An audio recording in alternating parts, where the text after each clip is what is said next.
The greatest UFC card of the year is finally here. Fight week has arrived for UFC 322. I will be going over all of my predictions, not just my top five, but you will be getting my Fab Five for the card. But I will also be explaining every single prediction I have on UFC 322 and giving you the must-see things on this card, detailing my fight of the night predictions, my performance of the night predictions, what's on the line for some fighters, and what fighter has the most to lose, which one has the most to win. A lot to cover for UFC 322. Welcome to the matchup with mmadbm. Appreciate you guys for coming as always. And let's go over UFC 322. We're finally here for the best card of the year. In my opinion, the greatest main card we have ever seen, with two champions vacating their titles to move up in weight divisions to fight for a second title. And then below them, one of them, by the way, a welterweight championship fight. Two fights below them on the main card are welterweight contender fights. And the opener is an insane stylistic matchup with one of the more entertaining fighters in the world in Benoit Saint-Denis versus Beneil Dariush. A stylistically disadvantageous matchup for Benoit, it seems like. But we'll go over every single one of those. I'm going to start you guys off with all of my predictions. We're going to go over the full fight card, including the fight that got announced yesterday in Vyacheslav Borshev versus Matheus Camilo, which will open up the card. But we will also go over my top five predictions of these 14 fights on the most insane card of the year. I've been waiting for this card the moment it got announced. And that's without the prelims being announced and how good the prelims were. I cannot wait to talk to you guys about this card. I made my full fight predictions video. If you want a shorter one, it's like 3 minutes on my TikTok, but usually a little bit longer on the YouTube one. And then we're going to go into the top five and all the other stuff as I talked about for the regular segments. As per usual, the elixir. Anyways, let's start off from the bottom of the card. You have Vyacheslav Borshev versus Matheus Camilo. In my opinion, it's a boxer in Vyacheslav Borshev, or striker versus grappler, if you want to play that generic stylistic matchup. But I think Slava has good boxing overall. His kicks are whatever.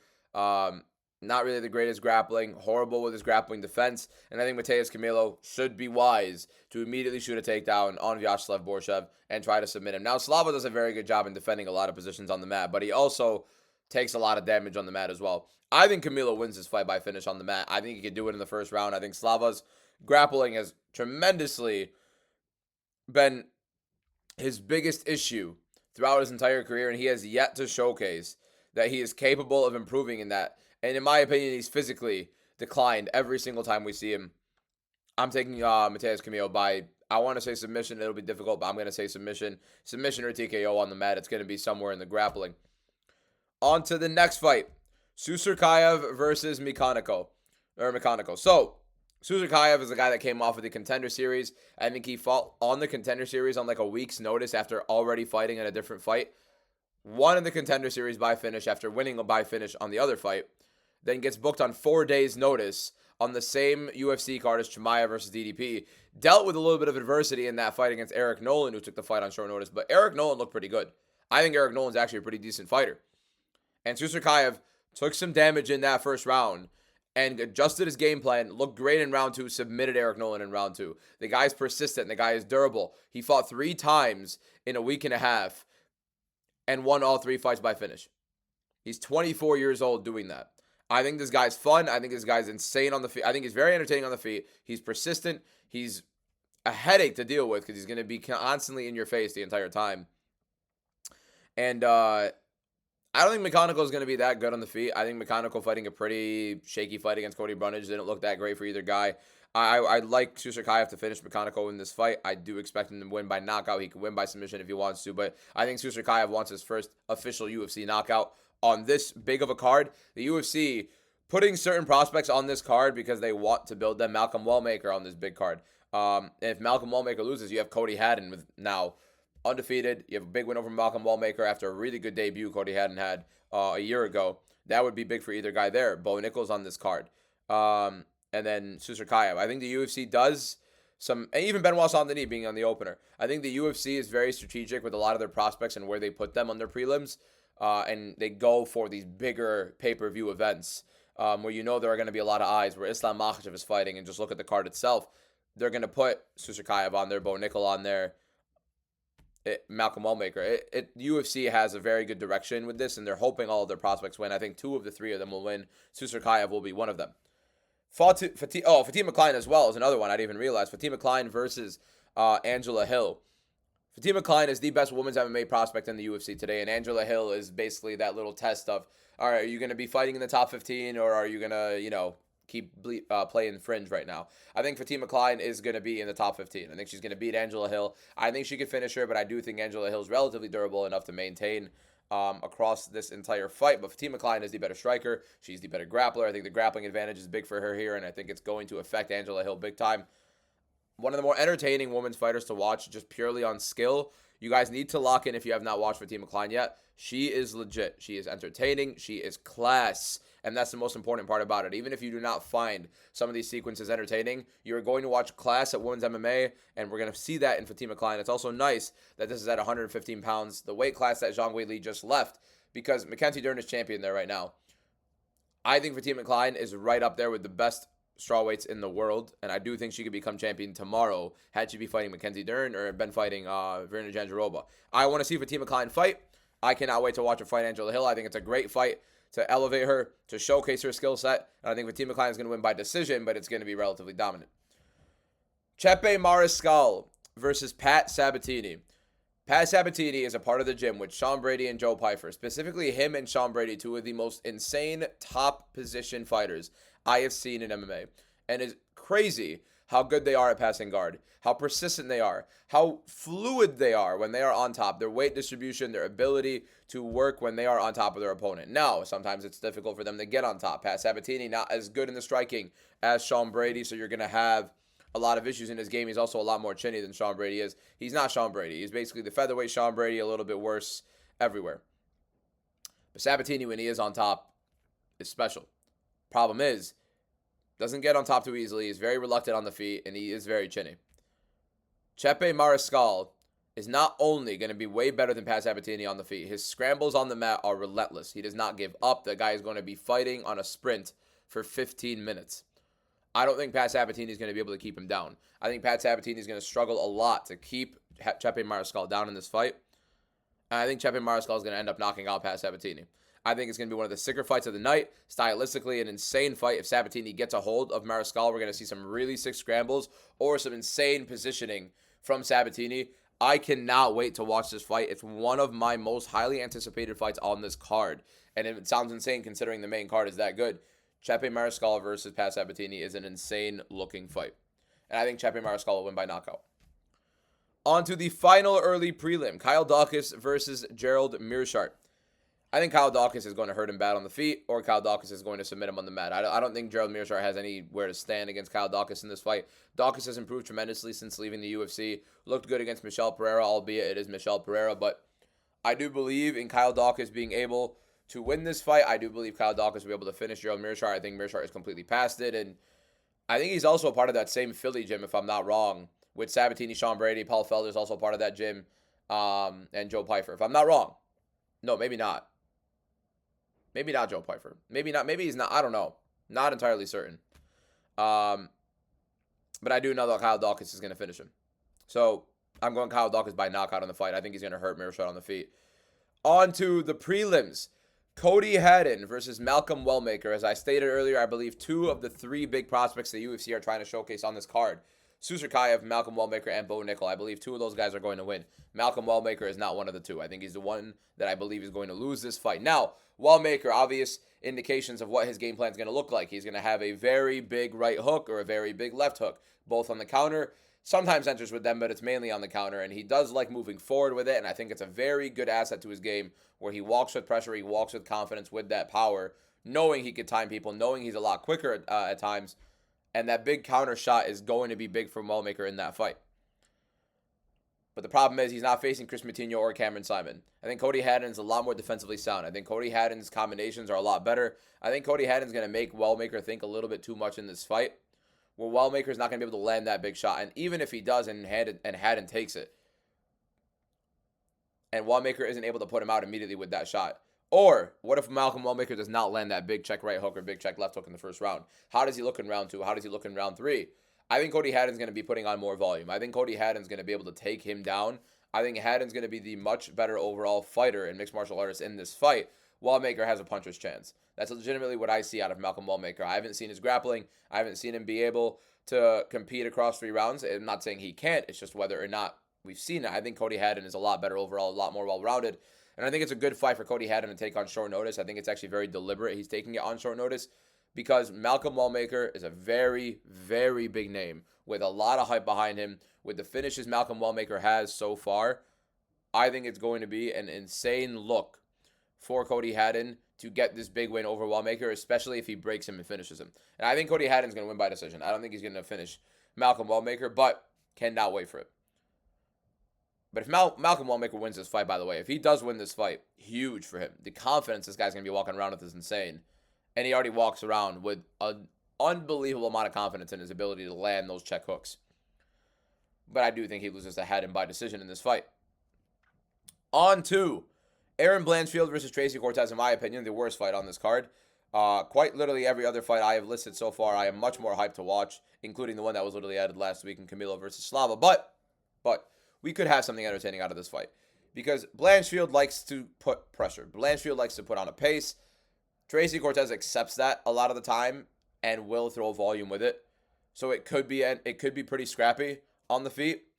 I think Blanchfield will get the better of it with the pressure. I think Cortez will end up getting overwhelmed by Blanchfield. And on the mat, Cortez, decent takedown defense overall. But at the same time, and we saw that against Jasmine Jasavicius. She beat Jasmine Jasavicius. But if Aaron Blanchfield can end up getting her down, the jiu-jitsu of Blanchfield is fantastic. And I think it's a complete separation in ability with her jiu-jitsu compared to Tracy Cortez. I think Tracy Cortez is like okay at everything MMA, jiu-jitsu, a little bit less than okay. Aaron Blanchfield, she's the women's MMA separator when it comes to jiu-jitsu. She is the upper echelon of jiu-jitsu and grappling in women's MMA. And I think she could showcase that against Tracy Cortez if she ends up getting this fight to the ground. Blanchfield just needs to improve her wrestling a lot. Her double legs, her single legs, her entries on them.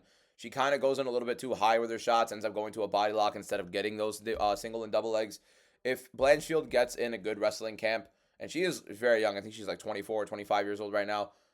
If she gets in a good wrestling camp, she gets in a really good gym tailored to that wrestling, tailored to those takedowns, I think she's 100% a clear-cut champion. That's going to be almost impossible to beat. But on the feet, she's very hittable. Kind of just a barrage type of fighter when it comes to being on the feet. I think Blanchfield wins this fight. Could win by decision. Could win by submission. I do believe she'll win by decision against Tracy Cortez. On to the next fight. RoboCop Gregory Rodriguez versus Roman Kopylov. I think RoboCop is going to knock out Roman Kopylov. I think Roman Kopylov is not that great on the inside pocket. I think his boxing isn't the greatest. He has a decent counter left hand sometimes. It's mainly the kicking game that he wants to implement and to keep it at distance. RoboCop wants to fight on the inside. No matter which way the fight goes, RoboCop wants to fight towards Roman Kopylov's weakness, which is also his advantage. The inside pocket boxing and like using his hands and also the wrestling and grappling. Now, RoboCop doesn't typically wrestle or grapple. He usually likes to avoid it. For whatever reason, RoboCop just goes away from sometimes the most advantageous matchup and stylistic like way to fight, his method of victory in a lot of these fights, that he could just grapple in and completely dominate people. And sometimes he does, and a lot of the times he doesn't. I think if RoboCop grapples Kopylov in the first round and goes for a double leg immediately, I think he gets him down, and I think the fight is over. I think RoboCop does whatever he wants to Kopylov on the ground. But I do think it's a much more competitive fight on the feet. But I do think RoboCop hurts Kopylov on the inside. I think he cracks him big. And I think he's going to hurt Kopylov with the hands, knock him out with the hands. I don't think he's going to try to take him down too often, even though he should. And I think RoboCop gets a very big knockout win over Roman Kopylov. On to the featured prelim, the final prelim of the night. Bo Nickel versus Rodolfo Vieira. Bo Nickel is going to knock out Rodolfo Vieira. This is a big step down in competition for Bo Nickel on a featured spot where the UFC also tried to put him on the main card. They got bullied off of putting Nickel. They got bullied when Bo Nickel was put on the main card over Benoit Saint-Denis over Dariush. They flipped it. It was initially the way the main card is stacked right now, where Dariush is the opener with Benoit Saint-Denis, and then Carlos Prates and Leon Edwards the fight after. But all of a sudden they moved Bo Nickel to the fight number 4, Edwards Prat as the opener, Benoit Saint-Denis Dariush as the featured prelim. They already tried to elevate Bo Nickel's spotlight on this fight. They brought him back down to the featured prelim because the UFC got bullied into oblivion for it, and they realized, okay, maybe that's not the smartest thing to do, especially in terms of how good this main card is with these other 5 fights. But feature prelim for Bo Nickel going from RDR to Rodolfo Vieira. You give him a guy with a really highly, what's it called? Very highly respected status, especially in the jiu-jitsu department in Rodolfo Vieira. So one of the greatest grapplers of all time in jiu-jitsu is fighting Bo Nickel, one of the greatest wrestlers of all time, or collegiate wrestlers of all time at the bare minimum. Bo Nickel is not going to wrestle Rodolfo Vieira. He is going to hurt him on the feet. Rodolfo Vieira is chinny. Rodolfo Vieira is a lot slower on the feet than usual. He's been looking sluggish. I didn't like the Tresean Gore fight, although his jab looked fantastic. Tresean Gore was giving him every shot possible, and Rodolfo Vieira did not want to let go in that fight. Rodolfo Vieira didn't want to grapple as often. He stood there and jabbed at Tresean Gore. He was not comfortable with staying away from the one thing that was working, and he knew he probably could have gone with another 1-2, could have gone with a double leg. Tresean Gore was leaving everything open. Rodolfo Vieira didn't seem like he had the confidence to do much else. He wanted to stick with what was working and get that victory over Tresean Gore with the jab. Bo Nickel's going to hurt him on the feet. I don't think Bo Nickel's a good striker whatsoever. I don't think he's really that good in general at MMA. I think he's all right. But he's a fantastic athlete with a really good wrestling pedigree, and Rodolfo Vieira will not be able to take him down. This fight will be on the feet. Bo Nickel will not try to grapple him, will not try to wrestle him, and Rodolfo Vieira, I don't think, will be able to get Bo Nickel down to play the jiu-jitsu game with him. He will invite Bo Nickel down every single time he has the opportunity to, but I don't think Bo Nickel is going to entertain it. I think Bo Nickel is going to try to hurt him on the feet. Cody Brundage hurt Rodolfo Vieira on the feet. He's very, very chinny now. I think Nickel can do a number here. I think it's a big spot for him to get a big finish, get it back in the win column, going from RDR to Rodolfo Vieira, who Vieira was literally just fighting a guy who just got kicked out of the UFC.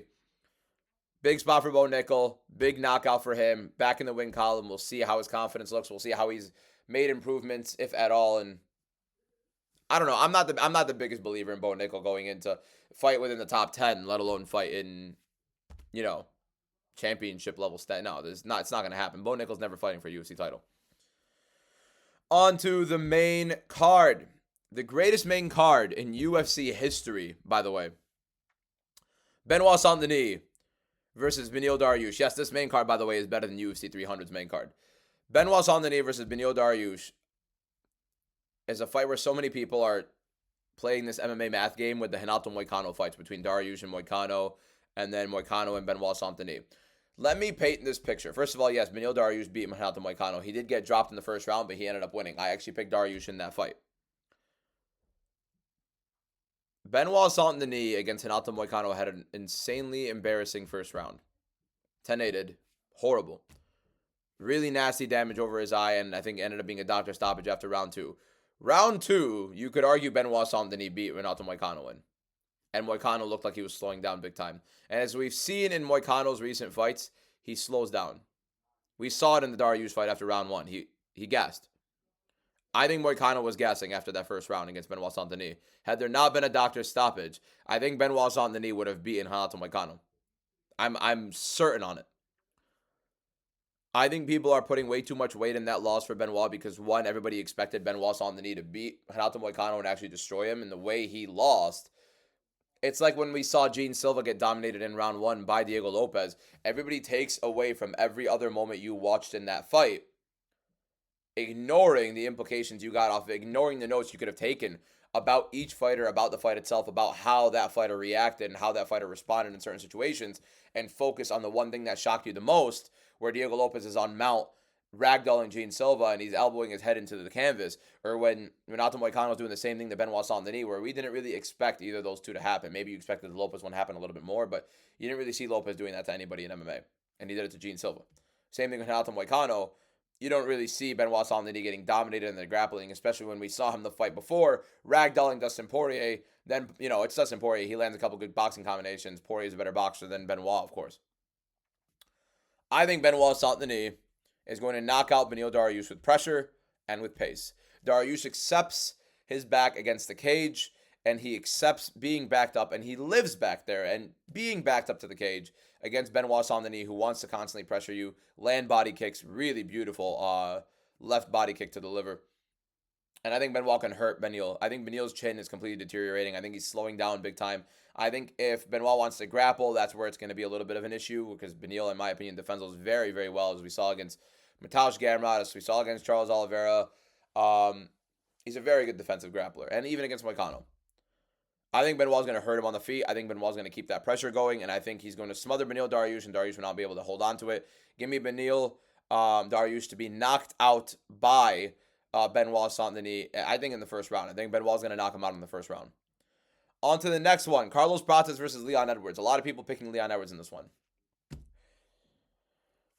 What has Leon Edwards given you as a striker in MMA? Since he's fought even strikers back then, in his prime or whatever it is, going up towards the title. I don't think Leon Edwards has looked good against a striker. I don't think he's looked like tremendously fantastic against a striker. I think the Gunnar Nelson fight being that close was actually embarrassing. The Donald Cerrone fight didn't really give me enough of Leon. Leon isn't vicious. He doesn't have oomph to his game. You know what I mean? That extra oomph you're looking for. He doesn't have it. He fights off the back foot a lot. Carlos Prates is going to be dictating the pace and pressuring Leon. Leon's coming off of two of the most embarrassing losses in his career. I think grappling-wise, offensively, he's not the greatest. Could he take Prates down? Yes. Will he probably try to take Prates down in this fight? Yes. But at the same time, I don't think he's good enough on top to keep Prates down or to win too many minutes on the mat here. I think him being on the back foot trying to grapple isn't going to help him. I think he doesn't have the power to keep Prates off of him from the back foot. I think Prates inside is a lot better. I think Prates' range is going to look better. Leon is, I think, an inch taller than Prates, which is actually surprising. But really, when you're in the cage there, which one looks bigger? And it's solely because of how imposing Prates' style is and how accepting Leon's style is. I think Prates is going to hurt Leon badly. I think he's going to knock him out in round one, pressuring him, backing him up against the cage. And I think Prates is going to cement himself in a very, very interesting title picture right now at 170 pounds. With the way everything's booked, including the Bilal versus Ian Gary fight next week. Shafqat Rakhmonov waiting on the sidelines after his injury. We're still waiting to see how this guy is going to come back into the mix. Kamaru Usman demanding a title shot even though he doesn't deserve it. Very interesting. And going on to the welterweight title picture, we have Sean Brady versus Michael Morales. The two most difficult fights to predict on this card are the featured bout, Morales versus Brady, this one right here, and the main event, Makhachev versus JDM. I think stylistically, these are two of the most insane fights we are going to watch, and they're both at welterweight, the best weight class in the UFC. Michael Morales, in my opinion, is going to knock out Sean Brady. I think Sean Brady is one of the best grapplers in MMA, if not the best on top, I think right behind Khamzat Chimaev. But I think Sean Brady's going to struggle to not only take Morales down, but especially keep him down. I think he's going to be able to take him down, but I do think Morales has fantastic hips, explosive hips. I mean, unbelievable athleticism. Really, really good underhooks. And I think Morales is going to punish Brady any single time Brady shoots in on a takedown, even if Brady doesn't get it. Even if Brady gets it.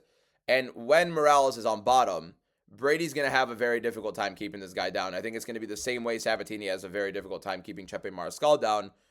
Morales is going to make him work. It's a 3-round fight. I don't think Morales is worried about 5-round cardio. I don't think Morales is worried about exploding and getting out of Brady's guard or getting out of position where Brady's on top. Giving up a back or something like that. I think Morales is going to be fine with risking position and exploding to get back up.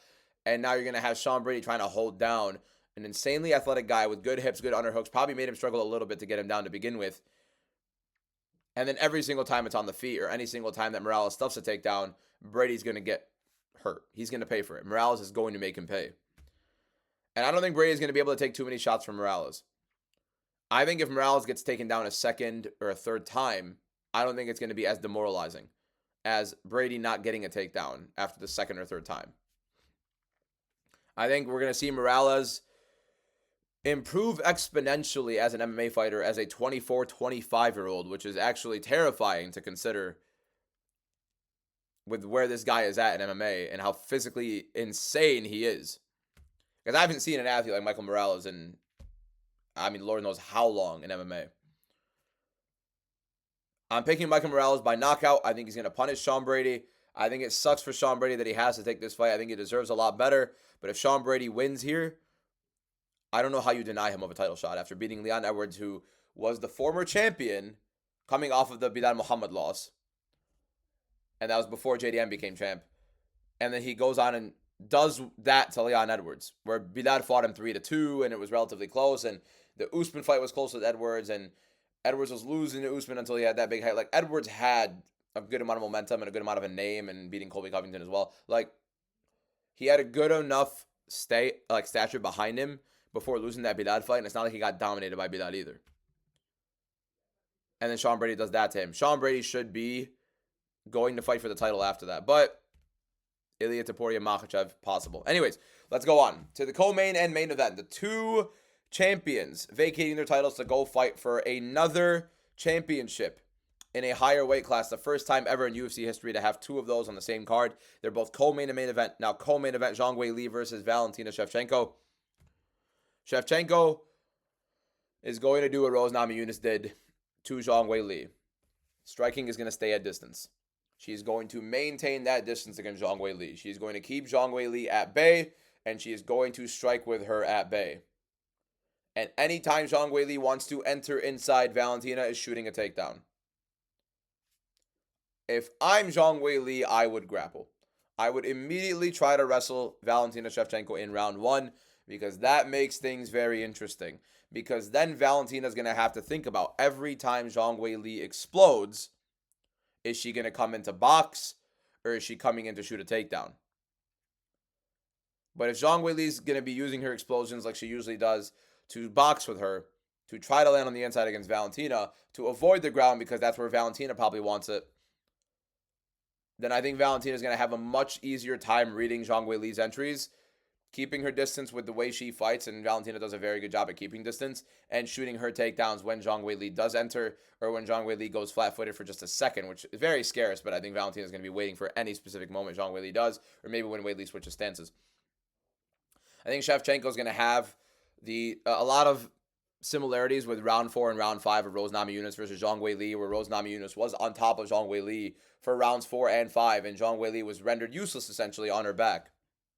I think Shevchenko will have a lot of top time in this fight. I think she'll manage her distance pretty decently. I think Shevchenko wins by decision in this fight. I would love for Zhang Weili to win. The two people I'm predicting to win the co-main and main event, I don't even want to win. I want Zhang Weili to win, and I want, going on to the main event, Islam Makhachev to beat Jack Della Maddalena. I want Islam to win. I want him to become the greatest of all time. Ty Anderson Silva with the longest win streak in UFC history, and in my opinion, have the greatest UFC resume of all time, greatest MMA resume of all time. But I think Jack Della Maddalena is going to beat Islam Makhachev and knock him out. I think it's a very 50-50 fight. As I said earlier, Sean Brady versus Michael Morales is a very, very difficult fight to predict. And the two most difficult fights on this card are Brady Morales and Makhachev JDM. Islam Makhachev, going up in weight, has its positives and its negatives. The positive is he doesn't have to cut down to 155. It's an extra 15 pounds he gets to hold on to. It's a big percentage of his body weight that he holds on to, that he's going to be a lot healthier in, probably going to feel a lot fuller, a lot cleaner, a lot better in that cage, and a lot more complete. But at the same time, he's submitting that size advantage he usually has at 155. I'm not saying he won't have a size advantage at 170 against certain fighters. He might be bigger than Jack Della Maddalena, but he's not going to have the same size advantage he had at 155 pounds. It's very different fighting those guys were Poirier, former 155er, Poirier, former 145er, fighting at 155. Volkanovski, former 145er, or he was a 145er, going up to a fight at 155. Oliveira, former 145er. It's not like these guys aren't true 155ers at the time. They are, without a shadow of a doubt.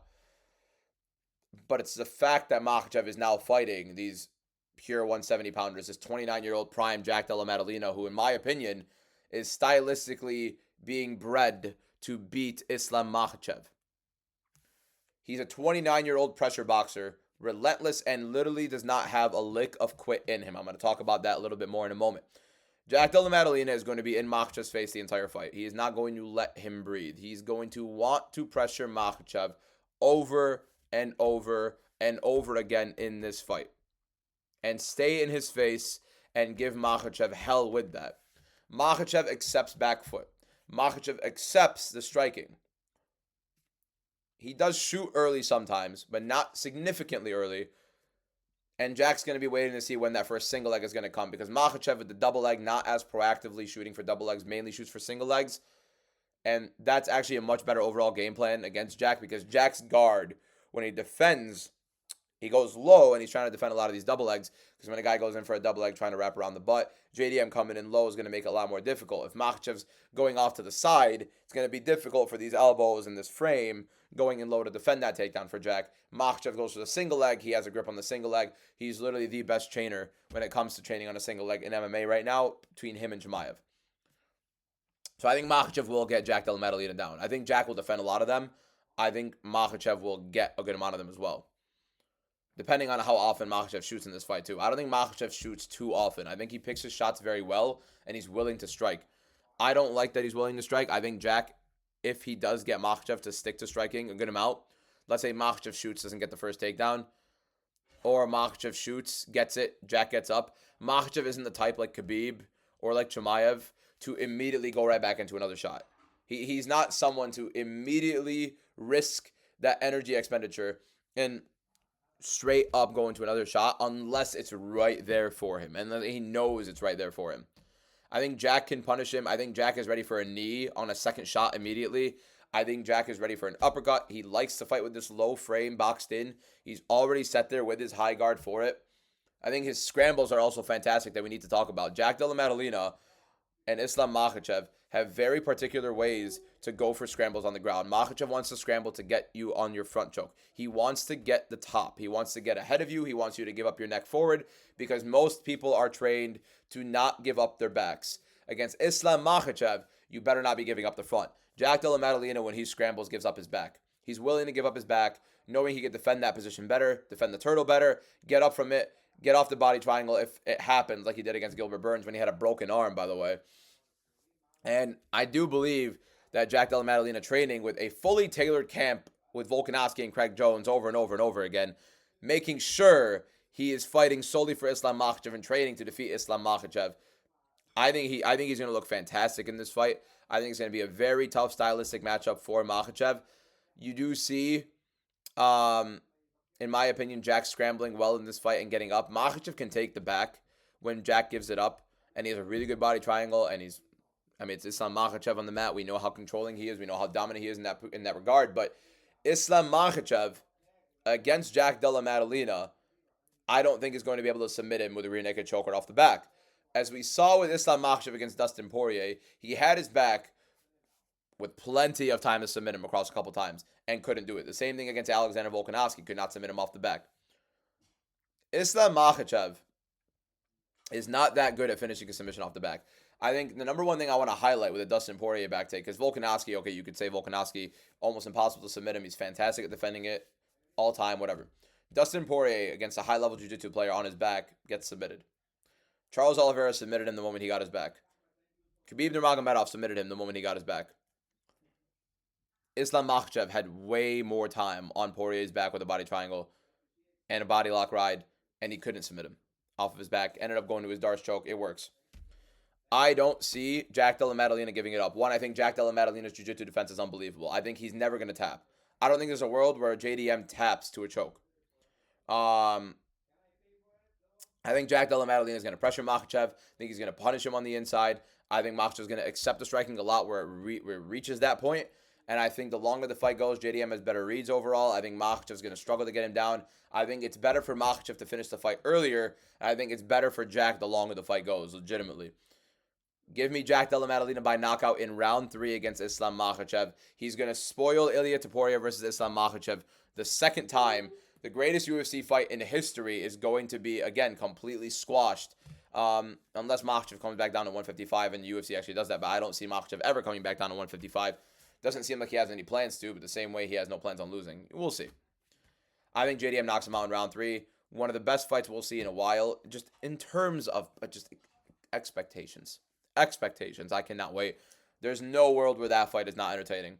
Even if it's relatively boring, somehow the suspense of the fight itself, I feel like, will give us enough to look forward to, especially with the outcome. But yeah, those are my full fight card predictions. My top 5, so my Fab Five on these predictions. been over 34 minutes on this episode, so it's going to be a longer episode, as I told you guys, because we are doing the full fight card predictions for it. My top 5 predictions for UFC 322 of the ones I just gave you. Those are all my predictions. Let's go through the Fab Five. At number 5, this is going to be from least confident to most confident, although it's my 5 most confident. At number 5, actually, no, we're not going to do to most confident. My top 5 predictions for the card are Kyle Daukaus is going to win by finish against Gerald Meerschaert. It's not going to a decision. Meerschaert is not lasting 3 rounds with Daukaus. Kyle Daukaus is going to finish Gerald Meerschaert in this fight. That's one of them. Number 2, Fatima Klein is going to beat Angela Hill. I'd be shocked if Fatima Klein loses this fight. I don't think Angela Hill can compete. I do think Angela Hill is still decent to compete with some fringe top 15 level women's MMA fighters. At strawweight, I don't think Fatima Klein is that person. I don't think Fatima Klein is fringe top 15. I think Fatima Klein is number 1 or number 2 strawweights in the world if Zhang Weili is out of the equation. Next, Bo Nickel is going to win by knockout against Rodolfo Vieira. That's not going to lose. Bo Nickel is not going to lose to Rodolfo Vieira. Rodolfo Vieira is not going to use his jab across all 15 minutes to beat Bo Nickel. He's also not going to be able to take Bo Nickel down. And I think Bo Nickel's learned quite enough against RDR. And I think he has a little bit more confidence coming off of what he saw with RDR against Whitaker. But you never know. You never know. I do think the confidence could be shot for Bo Nickel, but I think it could be similar to that Paul Craig fight that he had. But Rodolfo Vieira is a little bit more capable than Paul Craig is on the feet. I still think Bo Nickel is going to knock him out. One of my 5 most confident predictions: Bo Nickel by knockout against Rodolfo Vieira. Carlos Prates knocking out Leon Edwards is going to happen. That is number 4. Again, no particular order, but my number 4 of my Fab Five, my top 5 predictions, is Carlos Prates knocking out Leon Edwards. I think Leon Edwards is rendered useless on the feet now. I think his striking is one of the most overrated in MMA. I don't think Leon Edwards is going to be able to compete with Prates with the power, with the pressure, with the pace. I don't think he deals with it well. I think Leon Edwards on his back foot is a sitting duck, and he's going to get hurt badly by Prates and get complete. This is going to look a lot like Tyron Woodley against like Vicente Luque. If Woodley has any sort of success like he did, he's still going to get knocked out. He's still going to get finished. I think Leon Edwards might try to put up a fight, try to give himself some will, because in his last 2 fights against Bilal, against Sean Brady, he didn't look like he had oomph to it. Like even the last 4 ones, like the second Usman fight, didn't look that great, even though he had some confidence coming off of the head kick.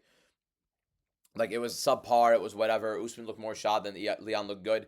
And then in the first fight against Usman, or like the second fight basically, where he won the title with the head kick, the entire fight, like, once it doesn't go Leon's way, or once he's being pushed to the back, like, he doesn't look good at all.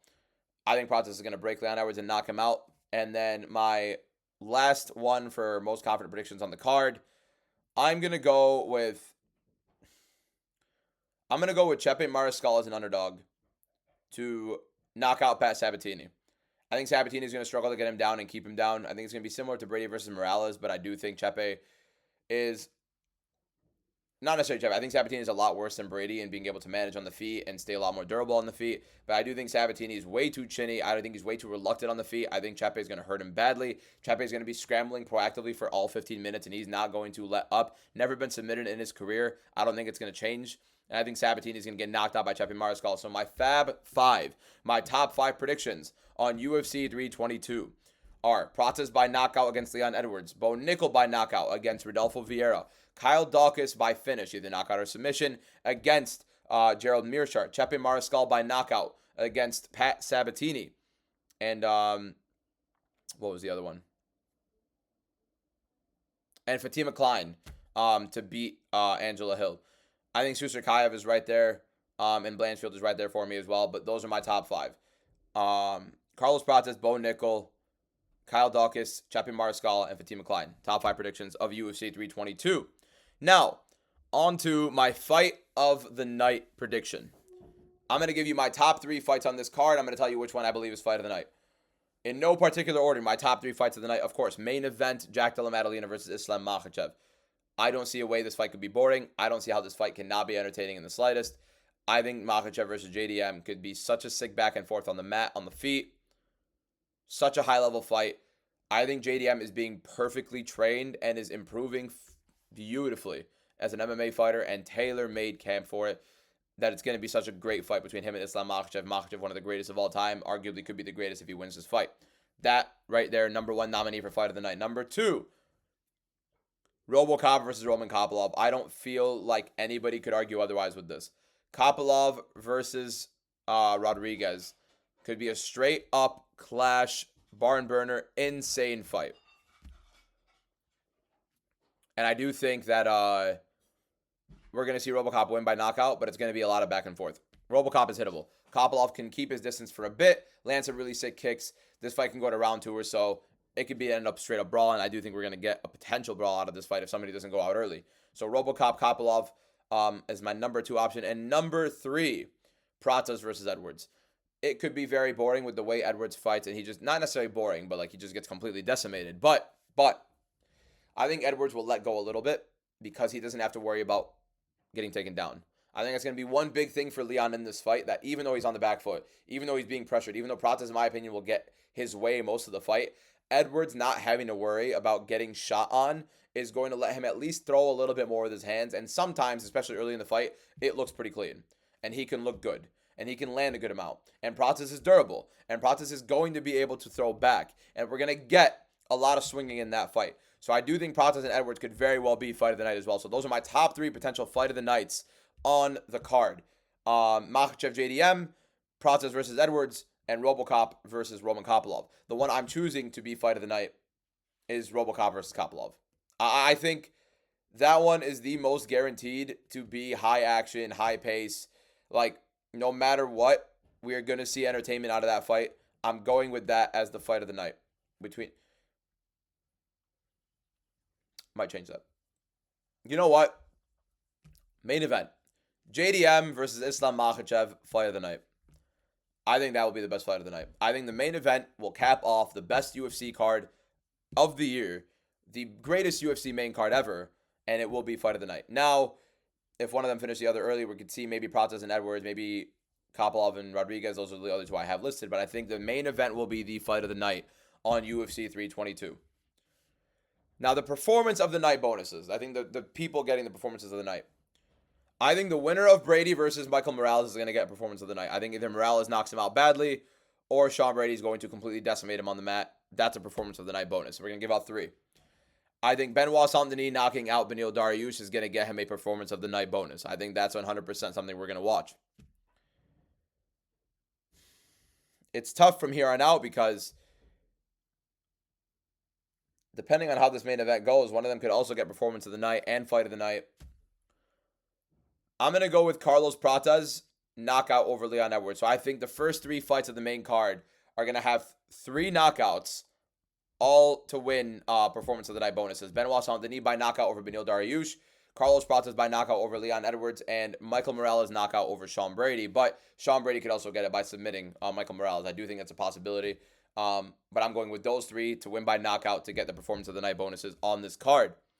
Now, Pain and Gain. Pain and Gain is a segment I'm going to be running where who has the most to lose and who has the most to win on this. And I'm going straight for the main event. Now, honorable mention, most to lose is, you know what? Let me do this. I think the single fighter with the highest amount to lose and highest and lowest amount to, and most amount to win. So who he is, it's the most versatile way. No, is it versatile? Sean Brady. Sean Brady can either win so much by beating Michael Morales or lose so much by losing to Michael Morales. One, Morales is a lot lower ranked. Probably shouldn't be taking this fight against Sean Brady. He doesn't deserve to be fighting Brady. Brady deserves to be fighting much higher up.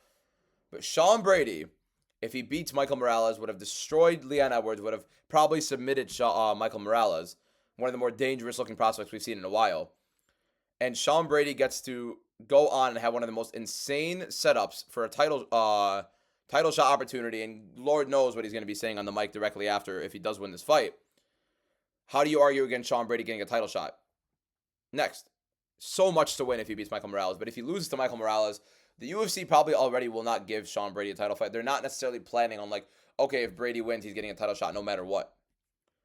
If he loses to Michael Morales, he's not even in the conversation anymore. It just gets another headache out of the way for the UFC. And not saying Sean Brady's a headache, but welterweight's already weird enough of itself where the UFC has decisions to make that are going to be some tough decisions. Where Gary versus Bilal, you have to when Gary beats Bilal, Ian Gary's going to beat Bilal Muhammad. When he does, what do you do with Ian Gary, who's been doing favor after favor for you as the UFC, and he keeps on winning these fights? Are you going to put Ian Gary in a title shot? Or are you going to give Sean Brady the title shot if he wins against Michael Morales? Carlos Prates against Leon Edwards. You have so much to look at when Shopcott returns. Kamaru Usman's demanding a title shot. What's the UFC going to do? I think Brady, being one of the guys where it's going to be way too compelling of an argument to deny him, if he loses, it's a huge loss for him because he's at least 2 to 3 more wins away from a title shot at that point. But going to the main event, pain. Islam Makhachev, if he loses, will suffer the most pain on this card because not only does he not be able to tie Anderson Silva for the longest win streak in UFC history, Islam Makhachev is going to have to suffer not having a UFC title, going up to fight for welterweight, and he doesn't want to go back down to cut down to 155. So if he loses to Jack Della Maddalena, what happens? What happens? Where does Makhachev go? Does he go back down to 155 and make that weight cut again that he's been insisting that he never will do again? Or does he fight a contender fight at 170? Or does he retire off of the loss? So I think it's a big reason why a lot of people don't want to say that Makhachev can lose and can't see it at all, because there's really no picture of what Makhachev's going to do after. Like, something will happen. We just don't know what it would be. We can't expect any of that. We can't think Makhachev's going to fight a contender fight at 170. We can't conceive that Makhachev's going to go back down to 155. Nor can we believe that Makhachev's going to retire. And the most to gain as well is you could say between Makhachev and JDM. If JDM wins, I mean, you just beat Islam Makhachev, a guy who's about to be the greatest of all time had he beaten you. One of the greatest resumes of all time, you've just stopped. A lot of people denouncing JDM because of his resume.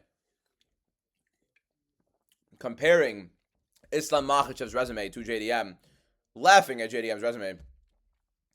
Imagine JDM beats Makhachev. That's a huge gain for him. Popularity, stardom, massive, massive card. Madison Square Garden against Islam Makhachev, one of the 3 biggest superstars in the UFC today, in my opinion, tied 2 with Ilia Topuria. Or tied top 2 with Ilia Topuria. Like him and Topuria are 1 and 2.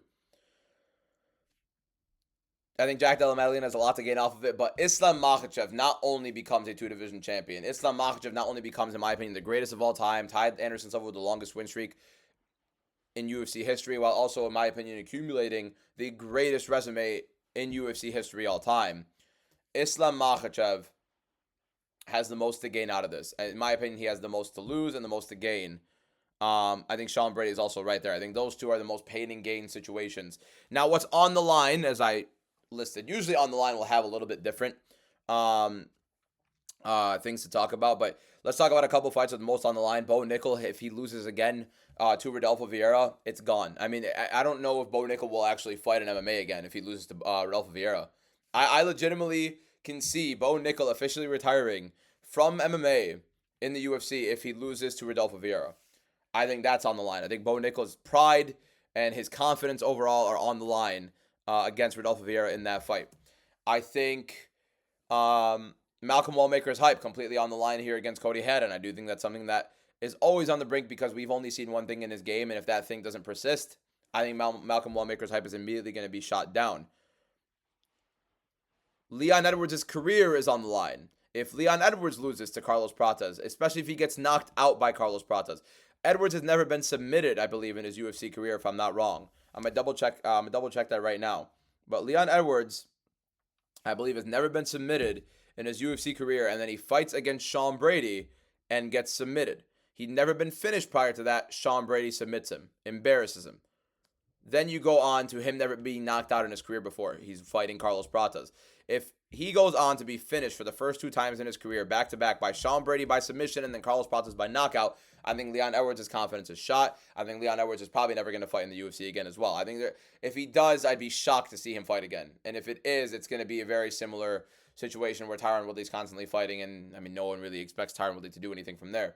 I think Leon Edwards is on the same boat. And then greatest of all time status for Islam Makhachev. If he wins, it's on the line. It's right there. I think if he wins this fight, he is the greatest UFC champion of all time.